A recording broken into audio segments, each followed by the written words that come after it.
Сот бийлиги адилеттүү кызмат өтөп, каракылды какжарган калыстыкты орнотууда алардын ишине бардык шарттарды түзүп берүү милдети мамлекеттики. Бул багытта түштүктөгү Ош шаардык сотунун эски имараты кийинки жер титирөөдөн кийинки авариялык көрүнүш же ремонт кылууга болбой тургандыгын аныктаган эксперттердин корутундусу чыккан. Ош шаардык сотунун өкүлдөрүнө жардам берүүнү максат кылган Жогорку соттун төрайымы Феруза Жамашеванын аракетинин акыбети кайтууда дешет түштүктөгү сот департаментинин өкүлдөрү. Соттун имаратында сот адилеттүүлүгүн жүргүзүп жаткан сот кызматкерлерине жада калса жарандарга коркунуч абалда алып келгендигине байланыштуу бул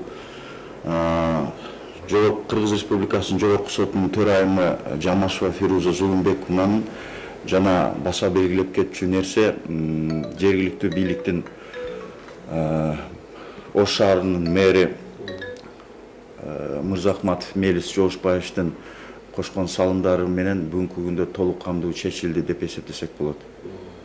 Коомчулук алдында калыстыкты орното турган сот бийлигинин өкүлдөрү кандай шартта иштеп жаткандыгын биздин программабыздан көрсөтүп элге маалымат берүүнү туура таптык. Сиздер кадрдан көрүп жаткан имарат Ош шаардык сотунун бүгүнкү көрүнүшү. Сотторубуз ушундай шартта иштешип, ар түрдүү тагдырларга байланыштуу иштерге кылдат көңүл бурушуп, туура чечимдерди чыгарууга аракеттерин жасашууда деп айтсак да жаңылбайбыз. Ошол эле сот системасында эмгектенишкен ар түрдүү кызмат өкүлдөрү жана судьялардын жардамчылардын отурган кызматтык бөлмөлөрүнүн абалы өтө эле аянычтуу экендигин бул тасмадагы көрүнүштөр дагы тастыктап турат.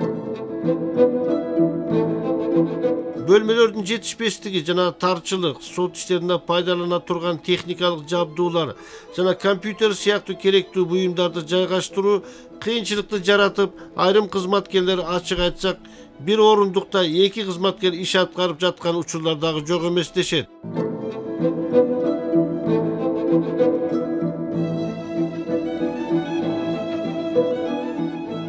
Ал эми өтө жооптуу соттук териштирүүлөрдү кылдат иликтей турган судьяларыбыздын кызматтык бөлмөлөрүн кадрга түшүрүп жатканыбызда, ошол жерде отуруп кызмат өтөшүп жатышкан Фемида өкүлдөрү бир жагынан тартынышып, коомчулукка көрсөтүү ыңгайсыз болуп калбайбы дешкендей болушса дагы, шарттардын начарлыгын түшүнүү менен кабыл алышып, бел чечпей иштей беребиз дешет.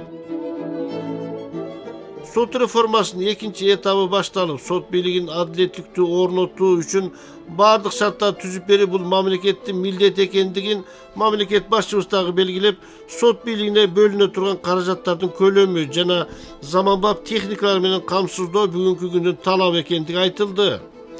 Ушундай талап коюлуп жаткан соң биздин сотторубуздун жыртылган эшик, жарылган дубалдар, тамтыгы чыккан коридорлор менен чириген полдорубуздун зээнге кеткен көрүнүштөрү эч бир талапка жооп бербестиги айдан ачык. Анысы аз келгенде Ош шаардык сотунун биринчи кабатындагы бир чоң бөлмөсүндагы электр өткөргүчтөрдүн эскилигинен болсо керек, өрт каптап тилекке каршы өз убагында өчүрүп калышкан экен. Ушул күнгө чейин айрым жерлерине ремонт жасап коюшса болбойт беле деген адилеттүү сурообузду берсек, бизди узатып көрсөтүп жүрүшкөн адистери бул эски имараттын абалына мониторинг жүргүзүшкөн адистер иликтөөнүн жыйынтыгында ремонт кылууга болбойт деген корутунду чыгарышкандыгын айтышат. Демек, ремонт жасалбай келгендигинин себеби да түшүнүктүү болду. Ошондон улам башка имаратка Ош шаардык сотун которуу милдети жаралган соң, Жогорку соттун жетекчилиги кандай аракеттерди жасап жаткандыгын Кыргыз Республикасынын Жогорку соттун түштүк аймактагы сот департаментинин өкүлдөрү маалыматтарын беришти. Кыргыз Республикасынын жер кодексинин 16-беренесине ылайык республикабыздын борбор статусуна ээ болгон Бишкек жана Ош шаарларынын жер мамилелерин жөнгө салуу чөйрөсү Бишкек шаарынын жана Ош шаарынын жергиликтүү өз алдынча башкаруусунун компетенттүүлүгүнө каралган. Жергиликтүү бийлик менен тыгыз байланышта иштеген натыйжасында бүгүнкү күндө Ош шаардык мэриянын 2013-жылдын 10 апрелиндеги номер 68 сандуу токтомунун негизинде Ош шаарынын Ленин көчөсү номер 318-дарегинде жайгашкан муниципалдык имаратты тактап айтканда шаар куруу жана архитектура боюнча Ош шаарынын башкы башкармалыгы убактылуу пайдаланып келген жалпы аянты 1291 чарчы метр өлчөмүндөгү административдик имарат Ош шаардык сотуна ижара шартында берилген.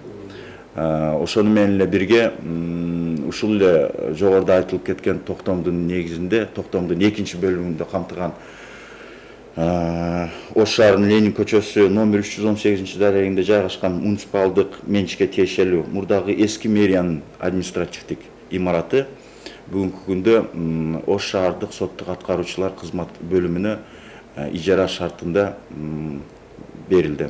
Sottoruz üçün erten ele bardıq şartlar tüzüp berүү оңой жумуштардан эмес. Ошентсе да алар үчүн көп аракеттер жасалып, Ош шаарынын жетекчилиги менен өз ара түшүнүүчүлүк деңгээлдеги сүйлөшүүлөр жүрүп, бул багытта шаардын мэри жагдайга туура баа берүү менен алгачкы сүйлөшүүлөр өз жемишин бере баштап, Ош шаарынын мэриясынын мурунку эски имараты ижара шартында берилип жаткандыгы белгилүү болду. Ижара шарты же болбосо ижара өлчөмү бүгүнкү күндө эки тараптардын макулдашуусу менен чечилүү стадиясында турат.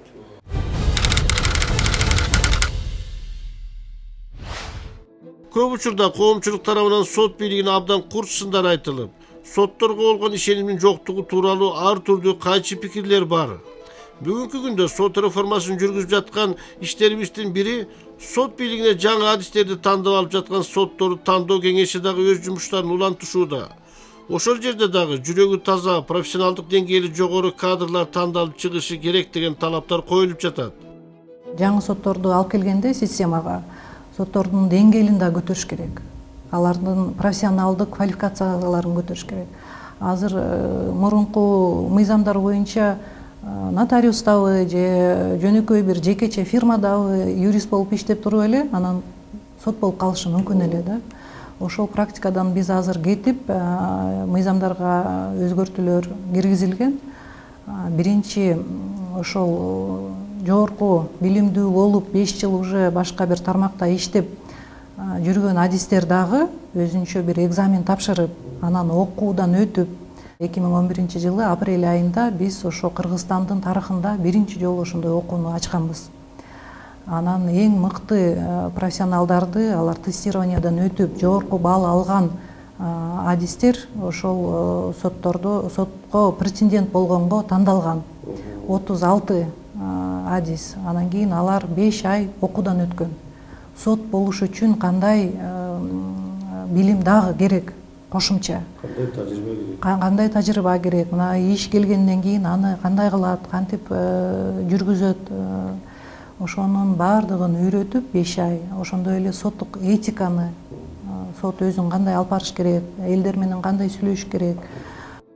Буга кошумча сот иштери каралып жатканда ал ачык жүргүзүлүп, маалымдуулукка жол берилип, кабыл алынган чечимдер калыстыктын призмасынан бааланышы керектигин эске алганда, соттук реформанын бир багыты ошо сот системасы ачык, айкындуу болуш керек да. Ал багытта биз дагы бир топ аракеттерди жасап атабыз. Азыр сиздерге маалым болуш керек. Жогорку соттун 3 соттук залында, кылмыш иштери боюнча соттук залында, жарандык иштери боюнча соттук залында, экономикалык иштер боюнча соттук залында видео камералар орноштурулган. Анан бүт сот процесс болуп аткан видео камерага тартылат и ошондой эле аудио запись да жүргүзүлөт. Анан кийин бизге да арыздар келет да. Мына ишти караганда сот башка башка тарапка тартып кетти. Анан аларга башка суроо берди, бизге башка суроо берди. Алар ошо кызыкчылыгын билдирип коюшту. Ошондой эгерде арыздар болсо, биз ошо записти чыгарып, анан кийин тактайбыз. Анан кээ бирде да арыздар болот. Соттор өтө копол апарышат. Анан кийин гурбит этишет, суроолорду бергенге мүмкүнчүлүк беришпейт деп. Ошол моменттерди да биз карайбыз. Биз маалыматтарды берип иштөө шартын абалын көргөзүп жаткан Ош шаардык сотундагы сот отурумунда каралып жаткан кезектеги процесске катышууга дагы мүмкүнчүлүк алган элек. Себеби сот отурумунда каралып жаткан айыпталуучу тараптардын же бизге атайын кайрылуу каты менен кайрылган пенсия курагында Кадича Эргешева апабыздын уулу айыпталып жаткан Кудайбердиев Элдардын ишин териштирүүгө алган ачык сот отурумуна катыша алды. Айыпталуучу тараптардын өкүлдөрүнүн жана айыптоочу тараптардын